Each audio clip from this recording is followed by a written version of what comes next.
Apple has waited on 5G before. Why are they doing this now? Well, that's a good question. I think they want to wait for 5G networks to ramp up in more places across the world. But the difference is the stakes are higher this time around. They waited an extra year for 3G back between 2007, 2008. Waited an extra year for 4G LTE in 2011, 2012. But the stakes weren't as high as then. Everyone was buying iPhones anyways. Nobody really cared because the iPhone was the cool new hit thing. These days, the competition is so high from players like Samsung and Huawei and Oppo and all of those guys and whatever other companies are working on. So the stakes are a little bit higher for Apple here to wait out such a new key technology that everyone's going to be talking about and all the carriers are going to be pushing to their phone buyers. So, Ian, is Apple making the right call right now? Yeah, I mean, we don't know yet. I think we're going to start to see a lot of announcements very soon from the network providers, from Apple's rivals, from chip companies. And, you know, to echo what Mark said, what the industry is saying is this isn't just another G. This isn't just an incremental increase in speed. You're going to get new services. You're going to get new capabilities. You're going to get lots of reasons why you want that new phone, why the carriers want you on that new phone.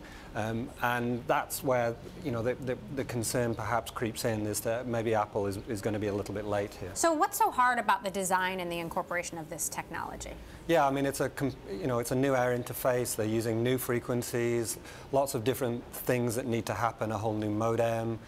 These things take months to make. They take months and months to be qualified on the network. So it's not something that Apple could suddenly decide at the last minute, hey, we're going to do this. If they haven't decided to do it now, no way they would be able to get it out by their typical launch period of kind of late in the year. Mark, the iPhone is at a sort of inflection point. I mean, Apple has said for the first time they're not going to release unit sale numbers for the iPhone. More specifically, they're continuing their transition to more of a services company. You know, how much do you think Samsung and some of these other cheaper Android makers can win significant market share while Apple waits?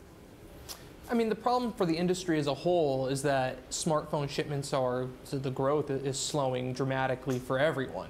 But Samsung already put out an announcement today with Verizon this morning that they're going to be coming out with the 5G phone in the first half of this year. We've already reported on it. This is going to be their S10 model, just like Apple made a big deal for the iPhone 10, its 10th anniversary phone.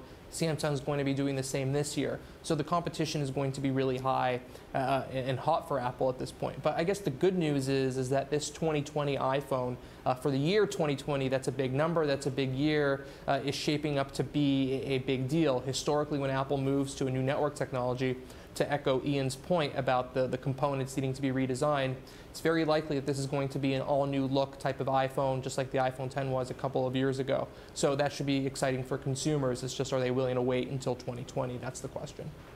Ian, what does it mean from a chip maker supplier standpoint? Yeah, I mean, we have a complicated situation, as you know, in that the leader in this area, Qualcomm, they're basically at war with Apple in so many ways. A legal dispute, Apple's thrown them out of their products, don't use Qualcomm chips.